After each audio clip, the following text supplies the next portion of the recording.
Jai Hind student, today we are going to discuss the some important question in the chapter business service. The next question, they explain the briefly the principle of insurance with the suitable example. The answer for this question is that the various principles of insurance are described. The first principle of utmost good faith. An insurance contract is a contract of the indemnity and it is based on the utmost good faith which should be displayed by the both the parties involved therein, that is the insured and the insured. The insurer should make full and accurate disclosure of all the material facts related to the subject matter of the prospect insurance. The insurer should at the same time make all the terms and conditions for the contract clear. Next, principle of insurable interest.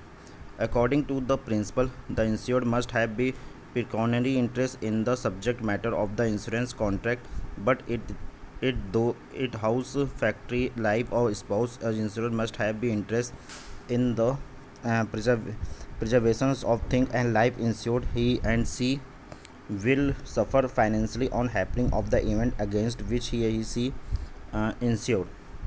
Without the insurable interest, the contract of insurance is void.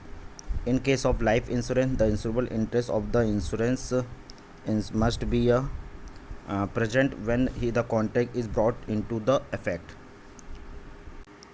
And in case of the fire insurance, the insurable interest must be present both at the time of the signing of the insurance contract and at the time of loss. And in case of marine insurance, the insurable interest must be exit at the time of the loss, where it is not necessary at the time when the contract is taken. Next, the principle of indemnity.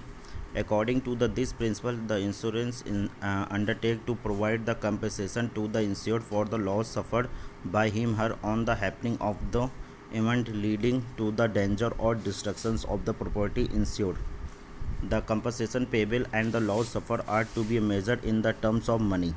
This is done to put the insured into the same position he or she was before happening of the event. And this principle is applicable only to the fire and marine insurance, and this principle not applicable to the life insurance. The next principle of proximate cause. The proximate cause seek to describe the most dominant and the most effective cause due to which the loss has been suffered by the insured. According to this principle, the insurance seeks to provide the compensation only for such loss as caused of reason which are mentioned in the contract of insurance. However, in case of insured suffer loss due to any mishap, it is advisable of the insurance. However, in case of insured suffer loss due to any other thing, the considered most proximate cause. Example, a man fall from the ladder at low height and scratch his leg and little. He take to the hospital and hospital contact cholera from the in the next bed and dies. The proximate cause of his death is cholera, not because of he fell down from the ladder. It can be wrongly argued that he had not had scratch on his leg, he would have gone to the hospital and contact cholera such as. Next, principle of subrogation. According to this principle, insured stand in the place of the insured after the claim of the insured have been settled by the insured. Net principle of the contribution, the applicable in the situation where the insurer has to be taken double insurance, more than one insurance policy for the same subject of the insurance. Thank you.